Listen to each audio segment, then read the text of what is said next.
Hi friends, ఈ వారం మనం వింటున్నది మధుర భావన నవల్లోని 14వ భాగం. రచయిత్రి గోగినేనిమణి, చదువుతున్నవారు రాధికా గోగినేని. మరి కథలోకి వెళ్దామా? మధుర భావన నవల్లోని 14వ భాగం. అయితే ఆవిడ మాటలు విని ఆనంద శిఖరం చేరి ఉల్లాసంగా నర్తిస్తున్న అతని మనసు పాతాళానికి జారిపోయింది. బాబూ, మీ అమ్మ తప్పిపోయిందా?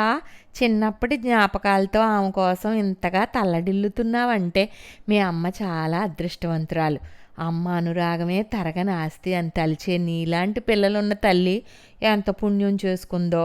తప్పకుండా నువ్వు ఆమెను కలుసుకోగలగాలని కోరుకుంటున్నాను అంటూ తలపై చేయి వేసేసరికి వంశీ నిరుత్తరుడైపోయాడు. ఏం మాట్లాడలేని వాడిలా తల్లివైపు 2 క్షణాలు చూసి అక్కడి నుండి లేచి వచ్చేశాడు. ఇంటికి వచ్చిన వంశీ వైఖరి చూసి తిలోత్తమ గట్టిగా నిట్టూర్చింది. బావా, ఏమిటిది? ఓ సరదా సంతోషం లేకుండా ఇలా గడపాల్సిందేనా? నేనో మాట చెప్పనా అని అడిగింది. ఏమిటన్నట్లుగా చూశాడు వంశీ. నువ్వు చక్కగా పెళ్లి చేసుకుని అత్తయ్యని ఇంటికి తీసుకొచ్చేస్తే బాగుంటుందేమో కదా. అప్పుడు అత్త ఆరోగ్యం బాగుపడుతుందేమో. అలా కాకుండా ఎంతకాలమో తెలియకుండా అత్తయ్య ఆరోగ్యం బాగుపడ్డాకనే పెళ్ళి అంటూ వాయిదా వేయడం సరికాదేమో అంది తిలోత్తమ. మీ వదిన చెప్పిన దాన్నే నువ్వు చెప్తున్నావు, అంతేగా, కొత్తగా ఏమీ లేదుగా. ఆ ప్రశ్నకు తిలోత్తమ కొంచెం తడబడుతూ ఆశ్చర్యంగా చూసింది. కొత్తగా అంటే ఇంకేం ఉంటుంది? కొడుకు కోడలు కళ్ళ ముందు సరదాగా తిరుగుతుంటే అత్తయ్య ఆరోగ్యం బాగుపడే అవకాశం ఉంటుంది కదా అని నాకు అనిపించింది అంది తిలోత్తమ నిట్టూరుస్తూ. వంశీ కూడా నిట్టూర్చాడు. అమ్మ ఆరోగ్యం బాగుపడి నన్ను గుర్తుపట్టి మామూలుగా మాట్లాడుతున్నప్పుడే పెళ్లి ఆలోచన. ఇందులో మార్పేం ఉండదు. వంశీ ఖచ్చితం అన్నట్లుగా చెప్పిన ఆ మాటలకు, అయితే సరేలే బావా, ఇక నేనిక్కడ ఉండి చేసేదేముంది? నేను మా ఊరికి వెళ్ళిపోతాను నిర్లిప్తంగా అంది తిలోత్తమ. ఆ రాత్రి సుమజ వంశీకి ఫోన్ చేసింది. ఆనంద శిఖరాలకు చేరి అంతలోనే అగాధంలోకి జారి ఇప్పుడెలా ఉన్నారు? సుమజ నాటకీయంగా అడిగేసరికి వంశీ ఆశ్చర్యపోతూ, దేని గురించి మాట్లాడుతున్నావు సుమా అని అడిగాడు.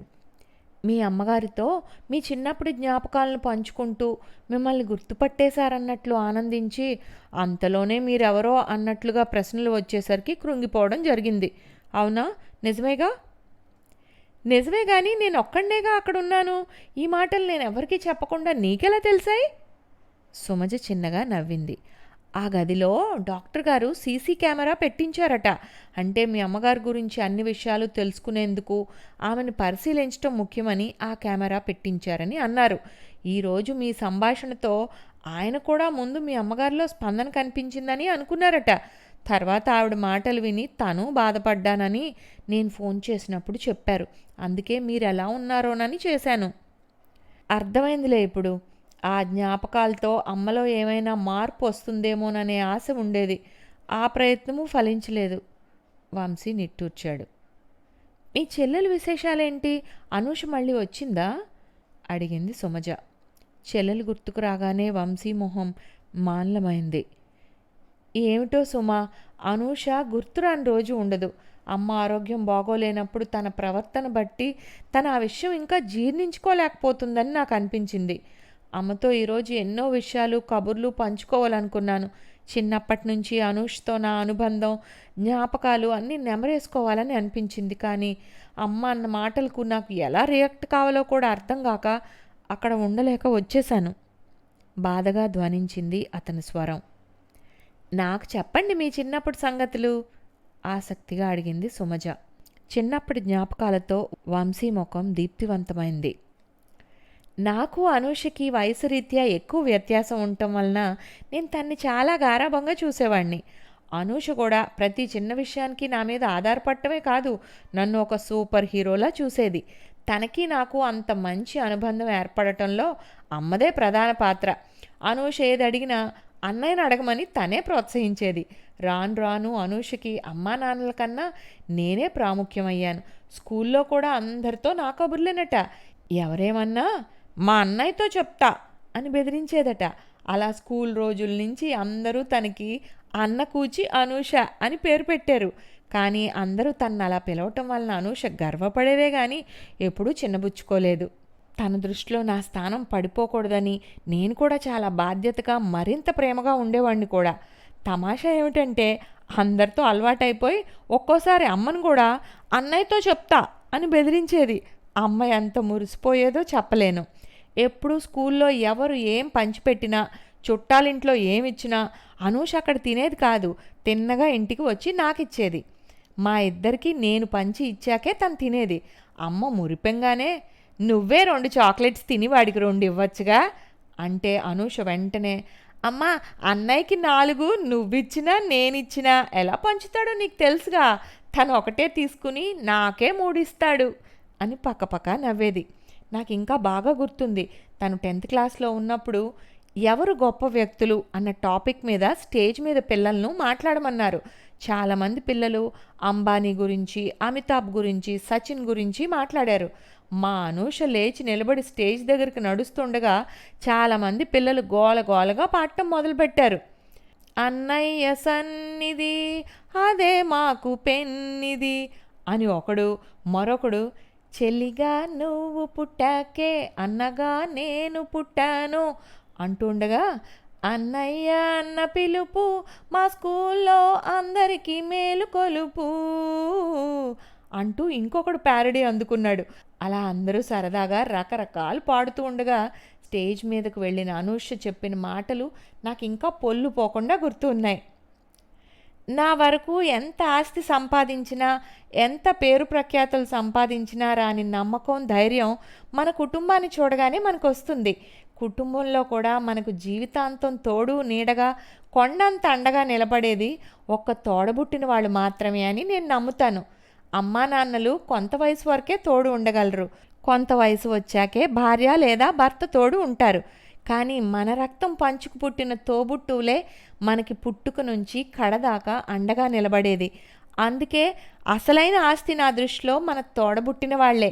నిస్వార్థంగా నా విజయాలకు పొంగిపోతూ, కష్టాల్లో తోడు ఉంటూ, నా కలలు సాకారం చేయడమే తన జీవిత లక్ష్యంగా అనుకునే మా అన్నలాంటి తోబుట్టు ఉన్నవాళ్లే ఈ ప్రపంచంలో అత్యంత ధనవంతులు, గొప్పవాళ్ళు అనగానే అందరి కరతాళ ధ్వనులతో ఆ సభ హోరెత్తింది.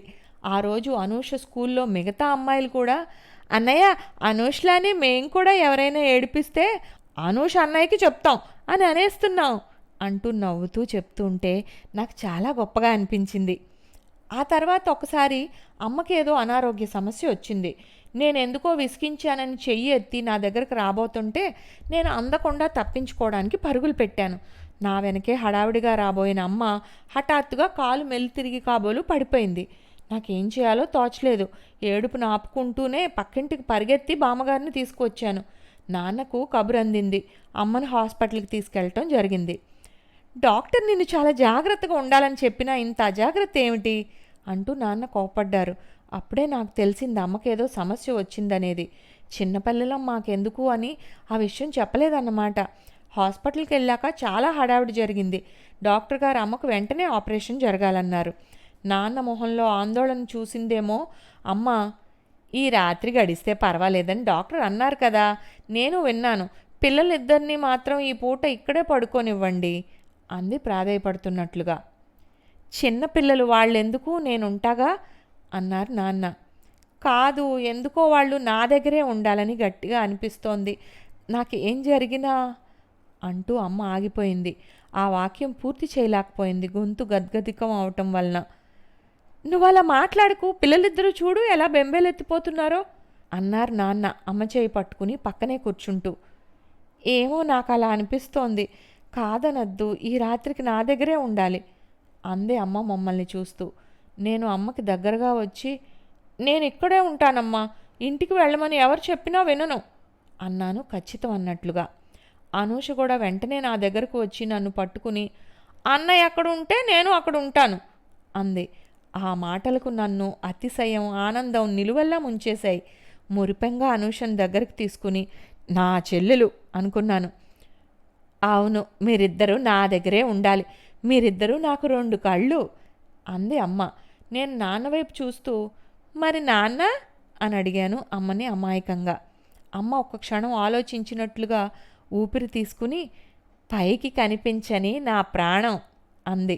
నాన్న పెదవులపైకి చిరునవ్వు వచ్చింది.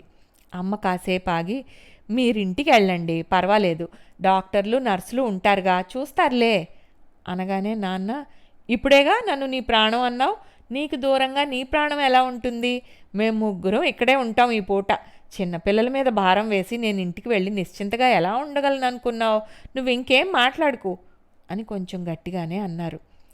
రాత్రంతా ఒక పక్క మాతో కబుర్లు చెప్తూనే నాన్న నర్సు కన్నా ముందుగా అమ్మకు తనే మందు ఇచ్చేవాళ్ళు. అమ్మకి పొద్దున్న 5 గంటలకి ఆఖరి డోసు ఇచ్చాకనే నేను నాన్న నిద్రపోయాం. బెడ్ మీద ఎవరం పడుకోలేదు. అమ్మ మంచం పక్కనే నేల మీద కూర్చుని మంచంపై తలవాల్చి నేను, అనూష, నాన్న నిద్రపోయామన్నమాట. బాగా తెల్లారాక పగటిపూట చూసే నర్సు వచ్చి నవ్వుతూ అంది, నైట్ డ్యూటీ నర్సు చెప్పింది, తన అవసరం లేకుండానే మీరు మందు వేసేసేవాళ్ళట కదా, మీది భలే ముచ్చటైన కుటుంబం అండి. ఆ మాట నాకు నిజమే అనిపించింది. ఆలు మగలంటే మా అమ్మా నాన్నలాగే ఉండాలి.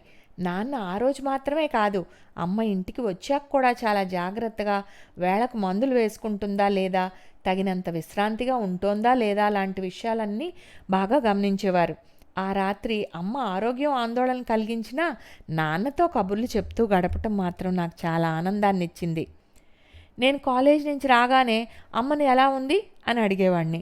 అనూష ఏమో స్కూల్ నుంచి రాగానే నన్ను ఎలా ఉన్నావు అన్నయ్య అని అడిగేది. అనూష అభిమానం, ఆరాధన నాకు ఆ రోజుల్లో ఎంతో గొప్పగా గర్వంగా అనిపించేది. స్కూల్ సంగతులు, స్నేహితుల కబుర్లు చెప్తూ నిద్రపోయేదాకా గలగలా మాట్లాడుతూనే ఉండేది. అలా అనూష పెళ్ళి అయ్యేంత వరకు మా ఇంట్లో సందడంతా తనే. తర్వాత అనూష పెళ్ళి, నాన్న మరణం అమ్మను నన్ను మరింత దగ్గర చేశాయి అంటూ గొంతు బొంగురుపోవడంతో ఆ జ్ఞాపకాలతో వంశీ మౌనంగా ఉండిపోయాడు. సుమజ ఉద్విగ్నంగా, నిజంగా మీ అన్నా చెల్లెళ్ళ అనుబంధం చాలా గొప్పగా ఉంది. అంతలా ఆరాధించే చెల్లెలు ఉండటం నిజంగా మీ అదృష్టం అనిపిస్తుంది సుమ మనస్ఫూర్తిగా అంది.